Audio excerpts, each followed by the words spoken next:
Bonjour à toutes et à tous. Heureux de vous retrouver pour un nouveau numéro de Smart Impact, l'émission de la RSE et de la transition écologique. Voici notre sommaire. Notre invitée aujourd'hui, c'est Hortense Aran, la cofondatrice de Fleurs d'ici et de WeTrade Local. Après l'horticulture, elle veut décliner son modèle au secteur de l'alimentaire et du textile. Pour le débat, elle sera rejointe par Thomas Parouti, le fondateur de l'agence Mieux. On verra comment la tech et le digital peuvent développer, se mettre au service des circuits courts et du local. Et puis dans Smart Ideas, vous découvrirez Segood.co qui veut mettre en relation les entreprises et les associations pour favoriser le mécénat. Voilà pour les titres. On a 30 minutes devant nous. Ça va passer vite, vous allez voir. C'est Smart Impact.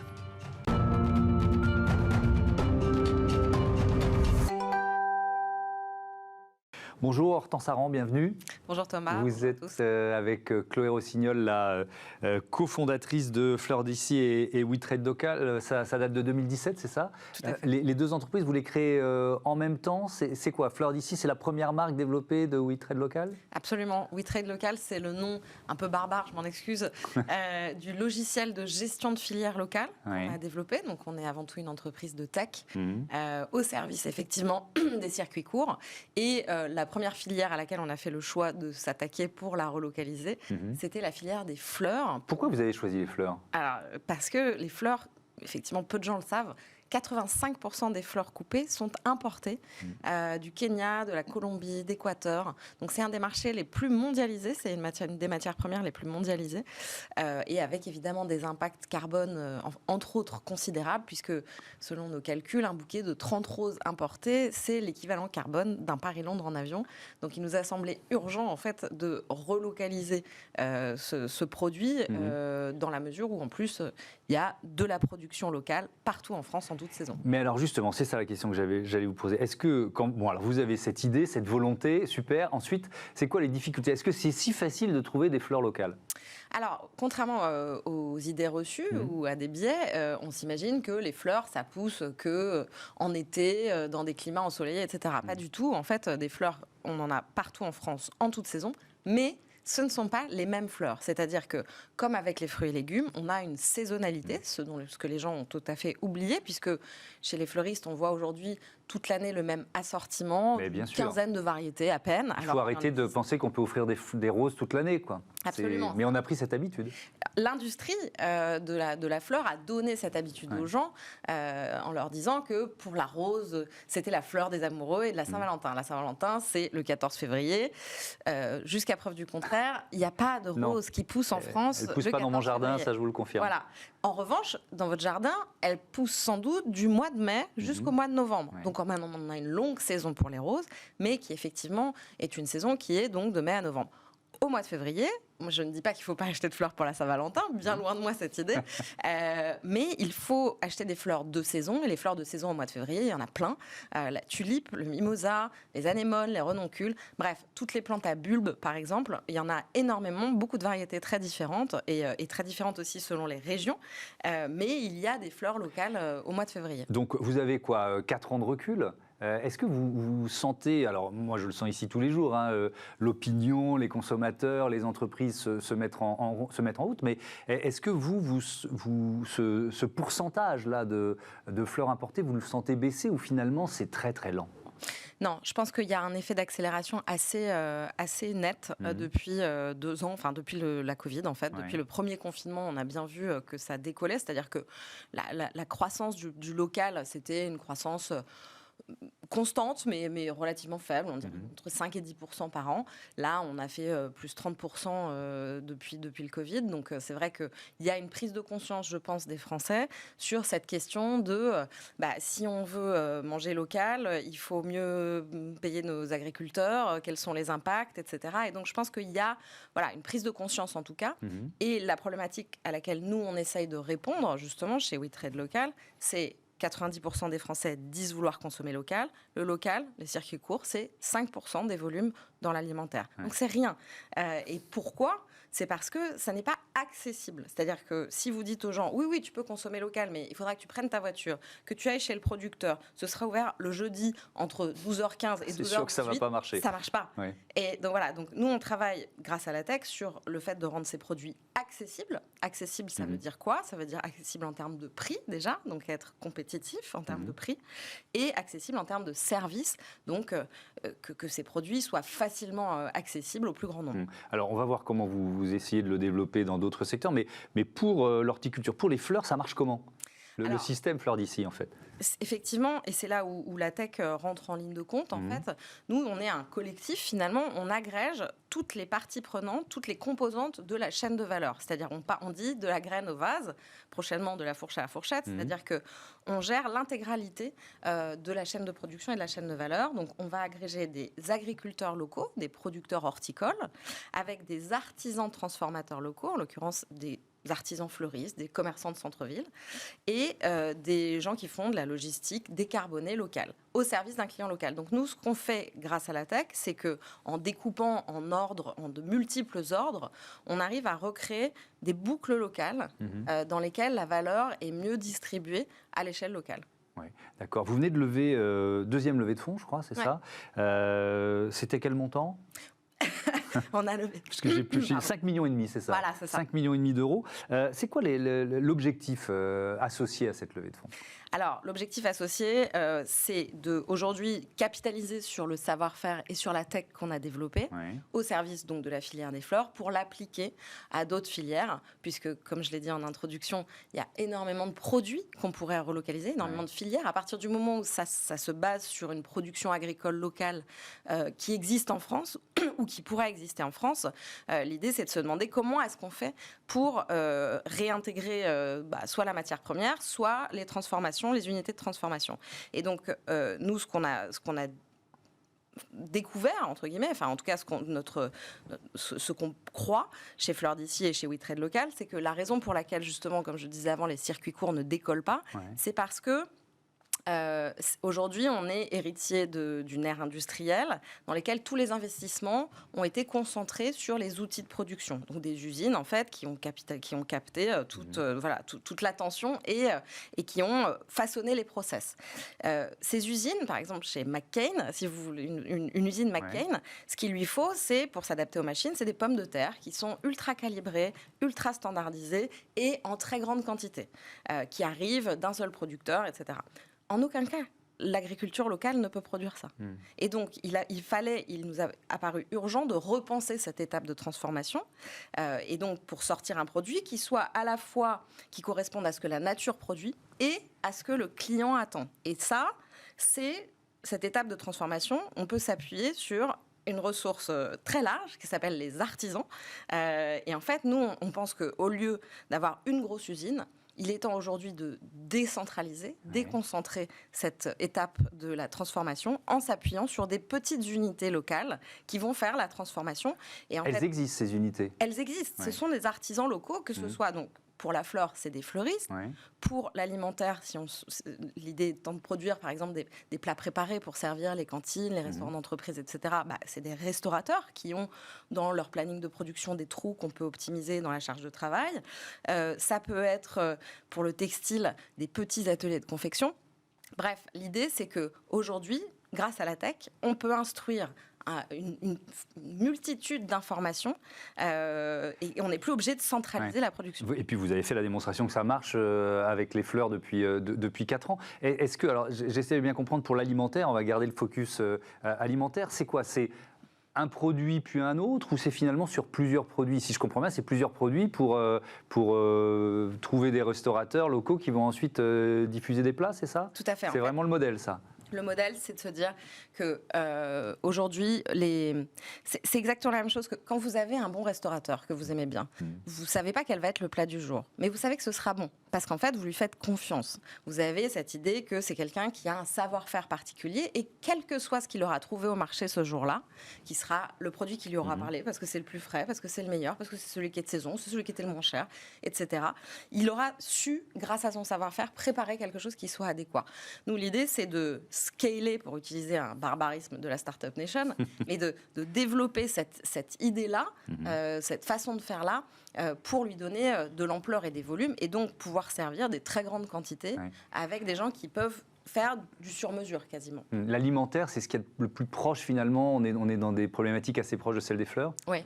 Donc c'est pour ça que c'est le premier secteur, c'est celui qui vient après, dans votre logique. Alors c'est aussi parce que c'est là où il y a les plus grosses attentes des consommateurs. Je pense qu'aujourd'hui les consommateurs sont très demandeurs de manger mieux, manger local, manger de saison. Et c'est une offre, en tout cas en restauration collective, qui n'est pas toujours accessible. En tout cas, c'est un peu compliqué. La raison pour laquelle, selon nous, c'est d'autres problématiques que celle de la fleur, mais disons que la question de la matière première, elle est quand même plus facile parce qu'il reste quand même en France un certain nombre d'agriculteurs. Il n'y a pas 85% des aliments qu'on mange qui viennent d'ailleurs. On est quand même, c'est assez important sur certaines matières premières. Il y a beaucoup de choses qui sont déjà importées, malheureusement, alors qu'elles pourraient être produites en local. Mais c'est vrai qu'il reste quand même de la production locale. Sinon, il y a d'autres marchés. Par exemple, la bière, c'est un marché qui est très intéressant parce qu'aujourd'hui, on a 1600 microbrasseries présentes partout en France. Donc, vous avez ces unités de transformation locales. On est le premier pays exportateur de malt. Donc, c'est quand même de l'orge torréfiée. Donc, c'est quelque chose. En revanche, tout le houblon est importé. Quasiment 100% du houblon. Alors que le houblon, c'est une plante assez facile à cultiver dont on pourrait réintroduire la culture en France. Et d'ailleurs, il y a des projets, j'en ai découvert un cet été dans le Gers. On va continuer de débattre ensemble et inviter Thomas Parouti, le fondateur de l'agence Mieux, à nous rejoindre pour rentrer un peu plus dans le détail de ce que la tech, la numérisation, la digitalisation peut justement apporter à cette logique de relocalisation, les circuits courts.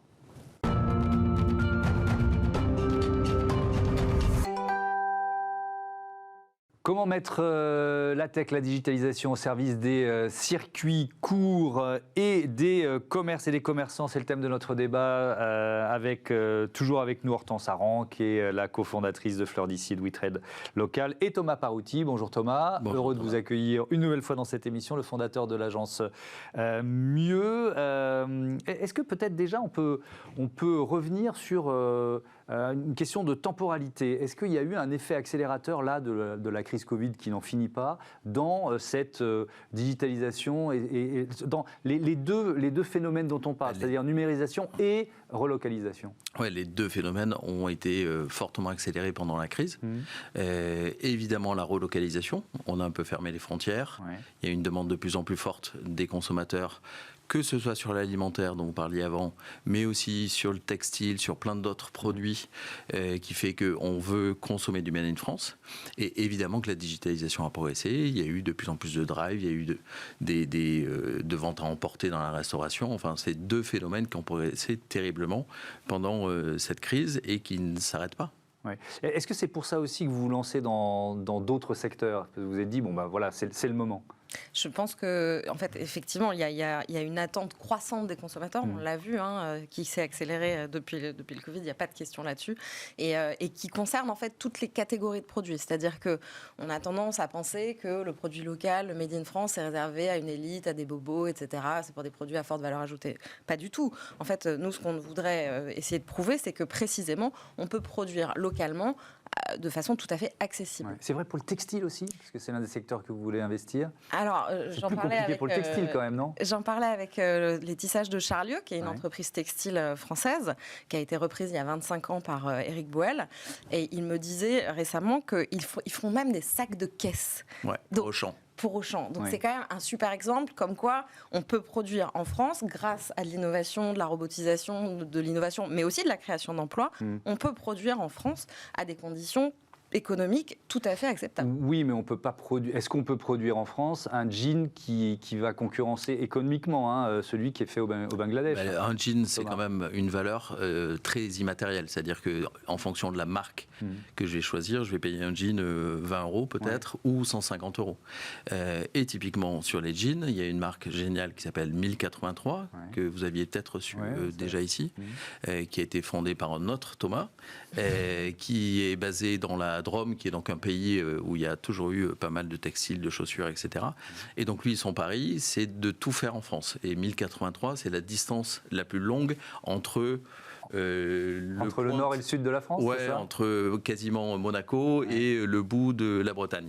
Voilà, donc c'est 1083 km. Et lui, il fait tout en France. Alors, en plus, il récupère des jeans, il va recycler ses vieux jeans, et ensuite le patronage est fait à un endroit, le tissage est fait à un autre endroit, la confection, et avec une grosse partie de vente sur Internet, parce qu'il y a plein de gens qui sont en attente de cette nouvelle marque, qui devient une marque un peu branchée que certains suivent.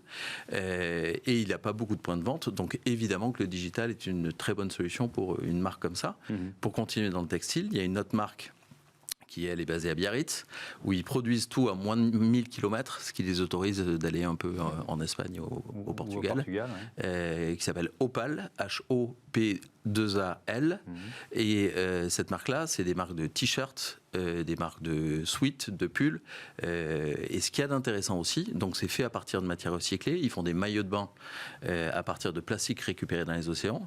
Dans le port de Saint-Jean-de-Luz, il y a des pêcheurs qui arrivent avec des vieux filets pourris. On va les recycler, on va faire des maillots de bain pour les surfeurs de Saint-Jean-de-Luz. C'est quand même hyper sympa.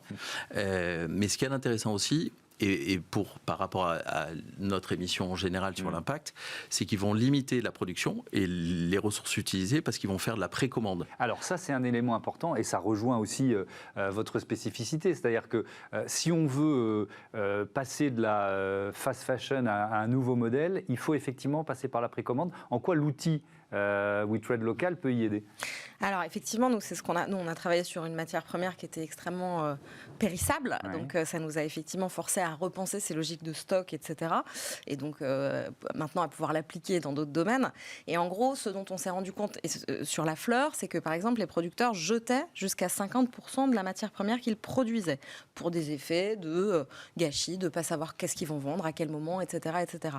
Dans la fast fashion, à nouveau, pas juste dans la fast fashion, d'ailleurs, dans le monde du textile, c'est presque 37% qui sont perdus aussi. Donc on voit bien qu'il y a des effets d'optimisation majeurs sur lesquels on peut travailler grâce à la tech. Et effectivement, une des façons de travailler, c'est de donner de la prédictibilité finalement. Donc par exemple, chez nous, les producteurs, maintenant, ils coupent plus sans savoir ce qu'ils vont vendre, aller au marché, etc., sans les remettre dans leur camion, enfin bon, bref. Ils vendent sur pied.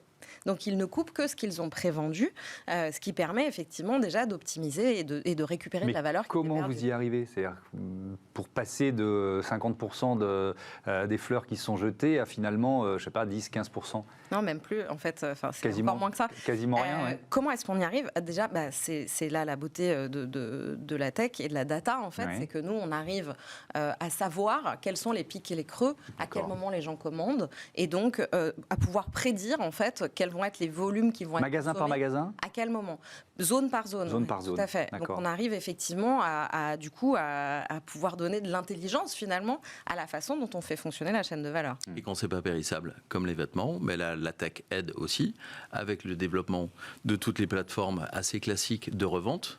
Sur le textile, ça peut être Le Bon Coin, ça peut être Vinted, etc. Mais aussi des magasins qui créent de plus en plus de corners occasion, chez CA, chez Gémeaux, chez Kiabi, enfin aujourd'hui à peu près tout le monde.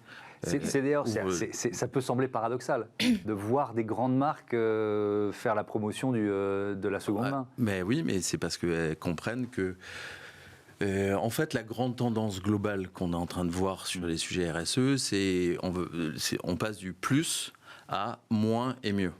Voilà, donc on veut éco-concevoir, on veut des produits plus durables, des produits réparables, et ce marché de l'occasion, de la deuxième main, de la troisième main, il y a même des distributeurs qui parlent de troisième et de quatrième main, se développe de la même façon que l'usage est priorisé par rapport à la propriété.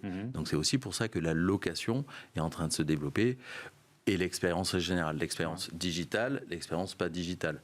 Decathlon a lancé Outdoor, qui est un site où on peut faire des treks, des balades, etc. Voilà, ils proposent de l'expérience, ils vendent un service, ils vendent plus des produits, et on peut maintenant louer sa raquette. Vous avez un enfant qui se met au tennis, vous louez une raquette au lieu de l'acheter, parce que si ça se trouve, dans 3 mois, dans 6 mois, il n'aura plus envie de jouer au tennis. Et ça, Decathlon le propose aussi ? Ouais. Tout à fait. D'accord. Non, Decathlon, alors que ça peut sembler contre-intuitif par rapport au modèle initial ou au modèle original. Il y a un autre aspect de votre métier qui est important, c'est la lutte contre la désertification. Pourquoi ? Parce qu'en fait, en faisant travailler, nous on s'appuie donc, sur des producteurs locaux, mais aussi sur des artisans transformateurs locaux. C'est donc des commerçants de centre-ville qui participent au dynamisme des centres-villes, à la vie locale, etc. Et donc nous, on essaye d'agir comme un apporteur d'affaires, un stabilisateur de leur business, puisqu'en fait, nous, on vient surtout leur apporter des commandes au moment où ils n'en ont pas. Donc l'idée, c'est de venir remplir les creux, de sorte à lisser leur activité pour pouvoir la pérenniser et la faire croître de façon à la fois stable et progressive, sans leur imposer des montées en charge ou des descentes trop importantes. Donc voilà, l'idée et c'est pour ça qu'on travaille essentiellement avec eux sur des contrats d'abonnement. Nous, nos clients, c'est des grands clients type Accor, par exemple, qui a donc des hôtels partout en France, qui ont des fleurs, et chacun de ces hôtels est donc abonné, c'est-à-dire tous les lundis ou tous les mardis, on va remplacer les fleurs. Ça, c'est du coup un revenu récurrent et constant qu'on promet et qu'on s'engage à donner à la fois aux producteurs locaux et aux commerçants locaux. Donc c'est par cette action-là finalement que nous on vient pérenniser leur activité et stabiliser leur chiffre d'affaires. Est-ce que votre outil il aide aussi, et là je reviens peut-être sur la question de l'alimentation, à sourcer les matières premières? Bien sûr. En fait, de façon assez étonnante, en tout cas sur la fleur, contrairement à l'alimentaire, où quand même les restaurateurs en général, je dis bien en général parce que ça dépend de la catégorie des restaurateurs. La question de la traçabilité, elle est intégrée depuis longtemps. Et puis, c'est des gens qui connaissent leur terroir. En général, ils aiment bien aller faire un tour autour de chez eux, savoir qui fait quoi, connaître le producteur, l'éleveur, le machin, etc. Sur la fleur, on n'avait pas du tout ça, parce que ce qui est enseigné dans les écoles de fleuristes, c'est pas ça. Si vous êtes fleuriste à Mont-de-Marsan, la seule façon que vous avez d'acheter des fleurs, c'est de faire appel à un grossiste hollandais. Terminé. Peut-être il y a un producteur à 15 km de chez vous, vous ne le connaissez pas. Donc effectivement, nous, la tech sert aussi à ça, à recréer ce lien à la fois logistique et commercial à travers une place de marché. On appelle ça aujourd'hui une marketplace parce que c'est digital, mais ça revient au même qu'une place de marché où l'offre et la demande finalement se rencontrent, comme c'était le cas jusqu'avant-guerre, de façon physique. La question de la réparabilité aussi, c'est une question importante.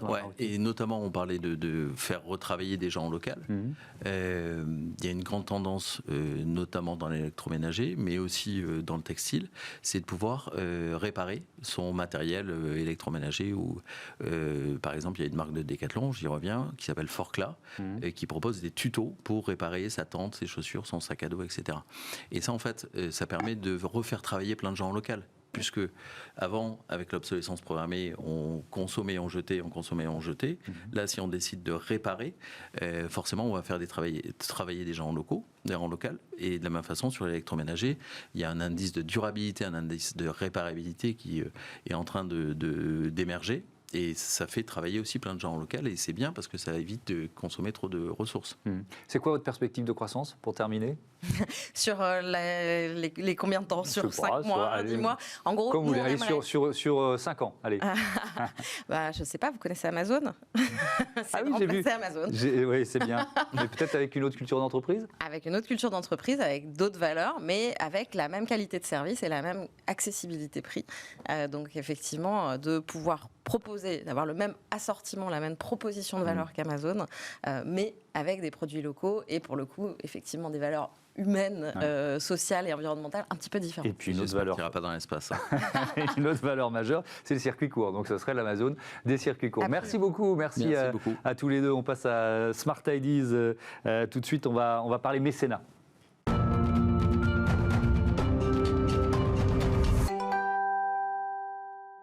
Smart Ideas avec Ophélie Lemoigne, bonjour. Bonjour Thomas. Bienvenue, vous êtes la fondatrice de Segood.co. C'est quoi? Vous l'avez créé quand?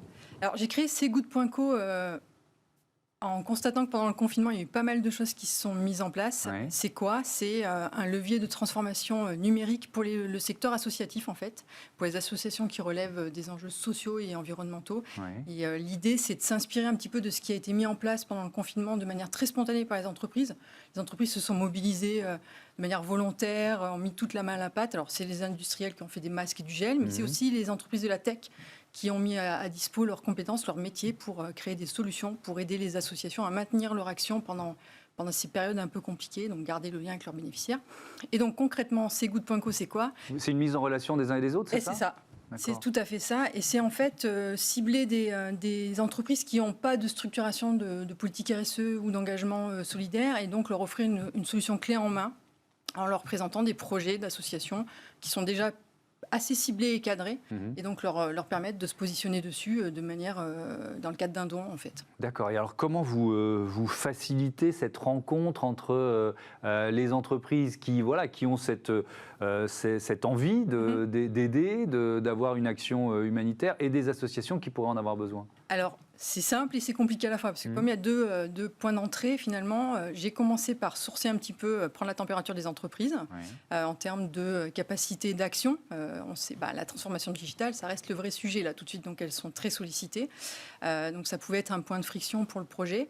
Et en parallèle, j'ai commencé à sourcer, fait un premier appel à projet d'association, que j'ai diffusé, qui a permis de sourcer une grosse quinzaine de projets d'assaut. Alors j'avais mis quelques critères quand même pour pas que ça parte dans tous les sens, et pour moi me permettre de dire, voilà, les associations globalement, elles ont besoin de ça, et d'après retourner dans les entreprises pour les mobiliser sur des projets. Donc ce sont des associations qui ont besoin de se numériser pour être plus efficaces. Tout à fait. Il faut dire les choses très ça, clairement. Complètement. Et donc vous trouvez des entreprises dont c'est la spécialité et qui vont faire quoi, du mécénat de compétences, qui vont offrir des heures de travail de collaborateurs. Comment ça se passe? Alors pas forcément du mécénat de compétences, c'est vraiment, j'essaye au maximum que ça se définisse en livrable. Donc finalement, c'est plutôt du mécénat en prestation de service. D'accord. Donc en gros, comme elle le ferait pour un client, là, elle mobilise une équipe qui aurait été mobilisée pour répondre à un besoin client. Là, c'est pour répondre à un besoin d'association. Et en effet, derrière, il y a un reçu fiscal qui est généré et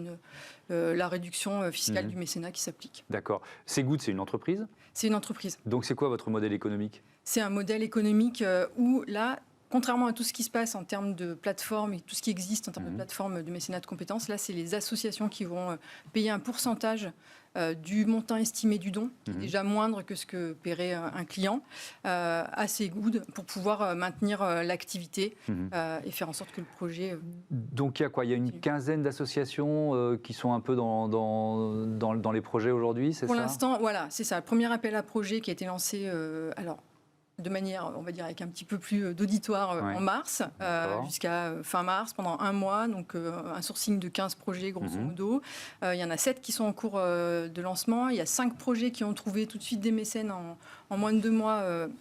On a trouvé les mécènes. Et grosso modo, aujourd'hui, on est sur un taux de transformation de 90%. Donc 90% des associations qui répondaient aux critères ont été mises en relation avec une entreprise capable de les aider. Et vous lancez un nouvel appel à projet, là? Complètement. Je lance un nouvel appel à projet. Profitez-en, alors. Oui, complètement. Je lance un nouvel appel à projet donc, aux associations. Partagez les besoins, partagez vos besoins donc sur Segood.co, et aux entreprises évidemment qui ont envie de se lancer, d'être responsables, et en même temps qui ne savent pas forcément comment le faire. Votre métier peut avoir de l'impact en fait, et c'est ça qui est beau avec ce projet. Merci beaucoup. Merci d'être venu présenter Segood.co. Il y a aussi Didon, mais qui est un peu en sommeil. On aura l'occasion d'en reparler. Ça, c'est pour les particuliers qui peuvent faire des dons, c'est ça? Des dons de cartes cadeaux. En fait, Didon transforme les cartes cadeaux en dons. Les cartes cadeaux qu'on n'arrive pas forcément à dépenser. Allez faire un tour sur didon.org et on pourra les transmettre à une association qui, elle, va pouvoir les utiliser. Ok, merci beaucoup. Je voudrais remercier aussi l'équipe qui m'accompagne cette semaine autour de Smart Impact, Joséphine Dacoury, Carla Perruchon, Benjamin Michel à la réalisation et Alexandre Larochelle au son. Merci à toutes et à tous et merci à vous de votre fidélité à Bismart, la chaîne des audacieux. Salut.